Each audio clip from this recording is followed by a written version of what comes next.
Hello Makar राशि वालों, welcome to my channel tarot with Bhairavi. अगर आपके सन मून साइन या राइजिंग साइन मकर यानी कि कैप्रिकॉन है तो ये रीडिंग आपके लिए है 16 से 22 अगस्त के बीच। आपकी लव लाइफ कैसी रहने वाली है। देखो मकर राशि वालों, इस हफ्ते कहानी खत्म नहीं हो रही है, बल्कि वो इंसान जिसने आपको चुप्पी में छोड़ दिया था उसके अंदर एक ऐसी लड़ाई चल रही है जिसके बारे में आपको शायद कोई अंदाजा भी नहीं है। क्योंकि इस बार सवाल ये नहीं कि वो आपको याद करता है या नहीं, सवाल ये है कि क्या वो अपनी फीलिंग्स को छुपा कर रख पाएगा। मकर राशि वालों, 16 से 22 अगस्त के बीच आपकी लव लाइफ में सबसे पावरफुल थीम रहने वाली है डिस्टेंस के पीछे भी कनेक्शन मौजूद है।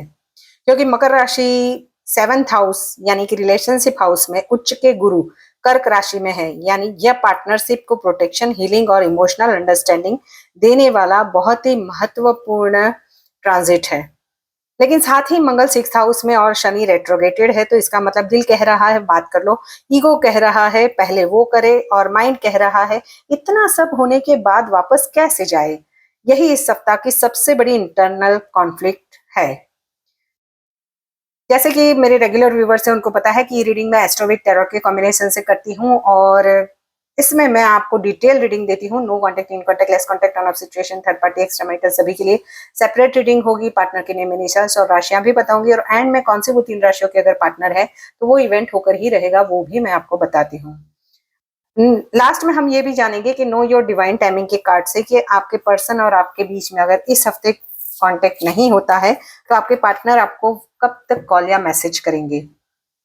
सबसे इंपॉर्टेंट बात, अगर आपको मुझसे पर्सनल रीडिंग लेनी है या फिर रिलेशनशिप हीलिंग ब्रेसलेट बाय करने हैं तो इसी वीडियो के डिस्क्रिप्शन बॉक्स में मेरा व्हाट्सएप नंबर है, आप मुझे वहां कनेक्ट कर सकते हो। ओनली मैसेज करे, कॉल ना करे। पेड रीडिंग है, फ्री रीडिंग बिल्कुल भी नहीं है। तो स्टार्ट करते हैं पॉजिटिव माइंडसेट के साथ में इस रीडिंग को। यूनिवर्स प्लीज गाइड मकर राशि वाले मेरे जो भी व्यूअर्स हैं उनकी लव लाइफ 16 से 22 अगस्त कैसी रहने वाली है। 16 से 22, देखो आपकी एनर्जी बहुत ही इंटरेस्टिंग रहती हुई मुझे दिखाई दे रही है। आप बाहर से स्ट्रांग दिखाई दोगे, आप चाहोगे क्लैरिटी, आपने अपने आसपास एक बाउंड्रीज बना ली है। आप कहेंगे मुझे कोई फर्क नहीं पड़ता, लेकिन अंदर से आप उसी व्यक्ति की छोटी सी चीज नोटिस कर रहे होंगे। क्या वो ऑनलाइन आए हैं, नहीं आए हैं, उसका अचानक साइलेंट हो जाना, उसकी सोशल मीडिया एक्टिविटीज, किसी म्यूचुअल पर्सन का नाम लेना, कोई पुराना सॉन्ग, कोई पुरानी जगह, और अचानक मेमोरी ट्रिगर होना। मकर राशि, आप अपने इमोशंस को कंट्रोल करने की कोशिश जरूर करोगे, लेकिन इस वीक आपका दिल बार बार एक ही जगह जाएगा, उस व्यक्ति के पास।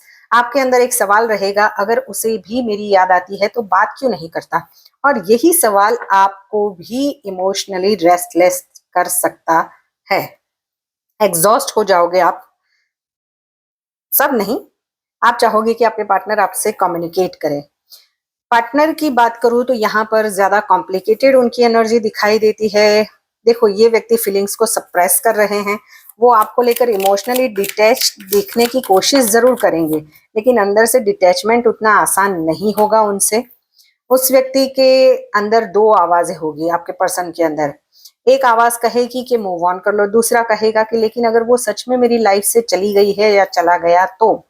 पार्टनर के अंदर लॉस का फियर मौजूद रहेगा, वो आपको खोने से डरेंगे।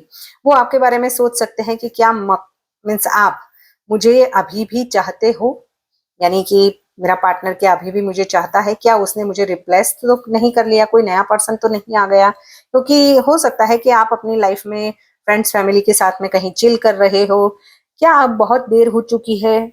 ऐसे वाले सवाल आपके पार्टनर के मन में बहुत उठने वाले हैं कि अगर मैं वापस जाऊं तो क्या मुझे स्वीकार किया जाएगा।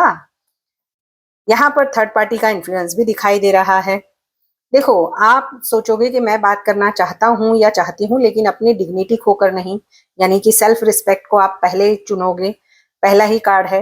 वहीं पे आपके पार्टनर वो भी बात करना चाहते हैं, लेकिन रिजेक्शन का डर है। उनको लगता है उन्होंने जितने एफर्ट्स करने थे उतने कर लिए, अब वो थक चुके हैं। यही दोनों को रोक रहा है। दोनों में फीलिंग्स हो सकती है, लेकिन दोनों चाहते हैं कि पहला कदम सामने वाला उठाए। इसलिए इस सप्ताह कनेक्शन में एक स्ट्रेंज पुश पुल एनर्जी रहेगी। एक दिन लगेगा बस अब सब खत्म हो गया, और दूसरे दिन अचानक नहीं, शायद अभी भी कुछ बाकी है। जहां पर नो कांटेक्ट है वहां पर पहले मैं आपको बता दूं कि यहाँ पर मुझे है ना काफी लोगों का मार्च, फरवरी, जून, जनवरी, जून से भी है, किसी का शादी कमिटमेंट को लेकर या कुछ थर्ड पार्टी को लेकर इश्यूज हुए हैं। यहाँ पर जनवरी से किसी की लाइफ में प्रॉब्लम्स चल रहे हैं, नो कांटेक्ट है, या रिश्ता है आपका 1 साल, 6 साल, 7 साल, 4 साल, 5 साल पुराना रिश्ता है, और सडन कुछ थर्ड पार्टी की वजह से या कमिटमेंट को लेकर कुछ इश्यूज हुए हैं और अभी बातचीत बंद है। तो अगर आप दोनों नो कांटेक्ट में हो तो सबसे इंटेंस मुझे यही लग रहा है कि आप यहाँ पे साइलेंस के पीछे बहुत सारे अनसेड इमोशंस आप में रहेंगे। पार्टनर आपको मिस कर सकता है लेकिन डायरेक्टली अप्रोच करने में हेजिटेशन दिखा सकता है। यहाँ पर पास्ट मेमोरीज ट्रिगर हो सकती है, पुरानी चैट्स पढ़ना, फोटोज देखना, आपकी प्रोफाइल चेक करना आपके पार्टनर के द्वारा, म्यूचुअल कनेक्शन से इनडायरेक्टली आपके बारे में इंफॉर्मेशन लेना, ऐसी एनर्जी बहुत ही स्ट्रांग रहेगी। लेकिन ध्यान रहे, ये रीडिंग पॉसिबिलिटी बताती है, प्रूफ नहीं, यानी कि सबके लिए कम्युनिकेशन आएगा ये नहीं बता रही हूँ, बट 8 ऑफ वॉन्ड्स यानी जहाँ पे कार्मिक कनेक्शन है वहां पे मैं स्ट्रांगली बोलूंगी कि ये पर्सन वापस जरूर आएंगे। आपको भी चेजिंग से बचना है। एक मैं बता दूं, अगर नो कांटेक्ट में हो तो कम्युनिकेशन आता है तो पहले इमोशनल रिएक्शन देने की बजाय ऑब्जर्व करो कि क्या सामने वाला सिर्फ अकेलेपन से आया है या सच में आपके साथ में आगे बढ़ना चाहता है। जहां पर इन कांटेक्ट की बात करूं तो यहाँ पर कन्वर्जेशन हमेशा स्मूथ नहीं होगी आने वाले हफ्ते में।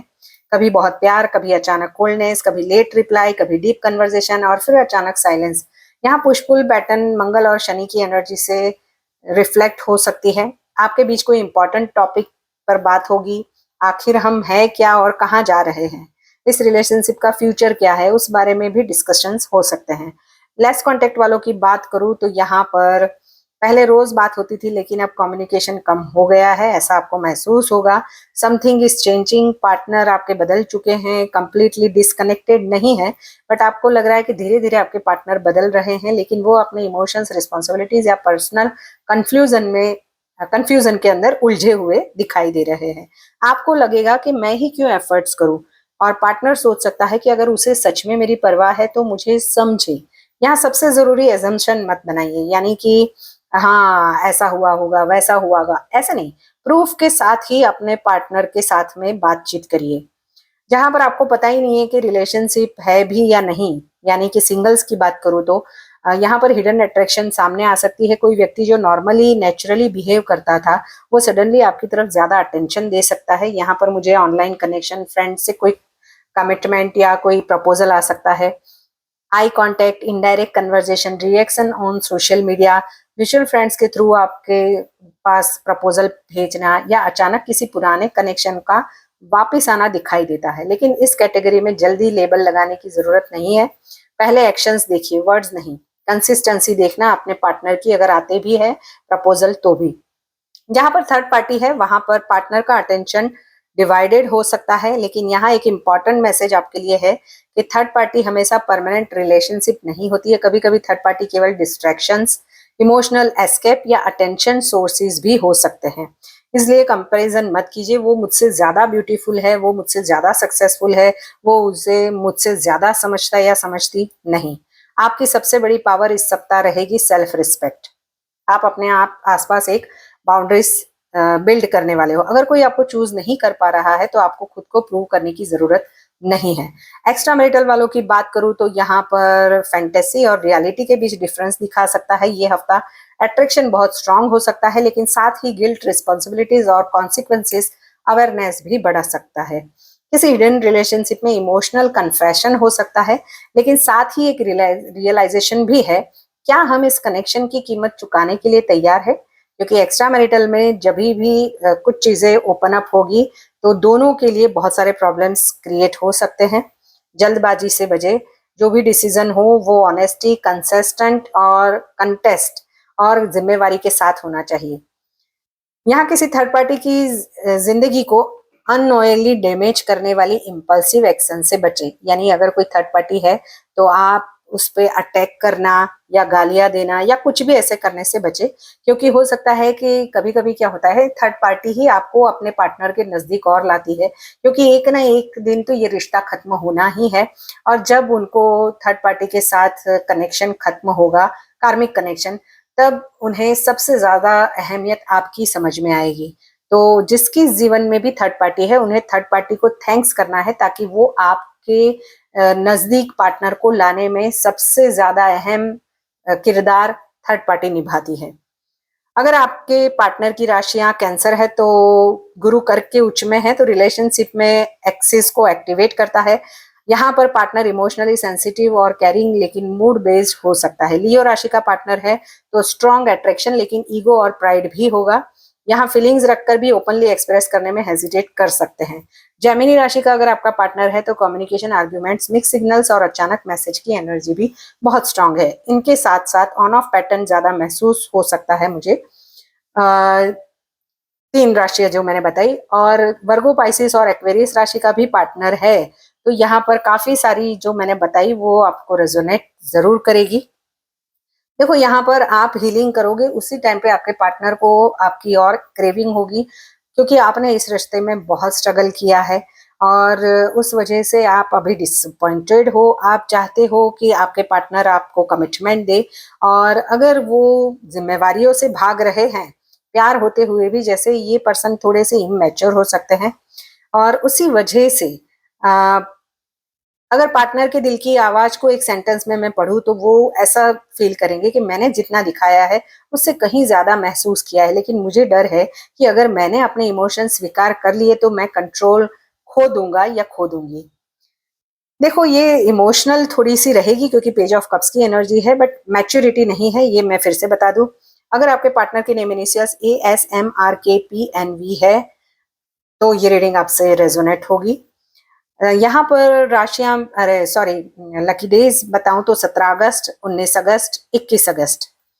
यहाँ पर लकी नंबर्स रहेंगे 2, 7, 8, 17 और 21। सबसे स्ट्रॉन्ग यहाँ पर 7 और 21 लकी नंबर्स ज्यादा रहेंगे। लकी कलर्स रहेंगे dark green, white cream, sky blue, black और व्हाइट ग्रीन ज्यादा अच्छा रहेगा।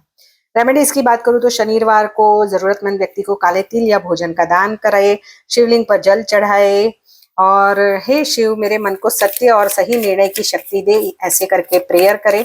और रिलेशनशिप में बहुत एंगर है तो बुधवार को हरे मूंग का दान जरूर करें। शुक्रवार को घर में सफेद सुगंध वाला फूल रखे और किसी जरूरतमंद महिला को सफेद वस्तु का दान करें।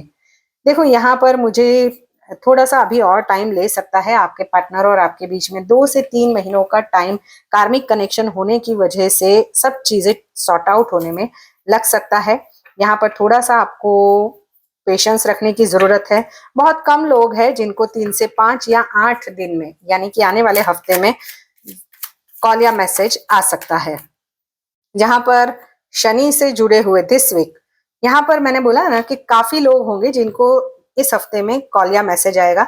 एनर्जी को क्लेम जरूर करना। यहाँ पर सबसे जरूरी रेमेडी ये रहेगी, किसी को कंट्रोल करने का उपाय मत करो। उपाय का उद्देश्य अपनी एनर्जी को बैलेंस करना है, यानी किसी को कंट्रोल करने के लिए कोई भी रेमेडीज मत करो, चाहे वो स्पेल हो, चाहे कोई भी हो, ब्लैक मैजिक वगैरह भी हो, उससे दूर रहो, नहीं तो उसका कर्मा आपको बहुत भुगतना पड़ेगा।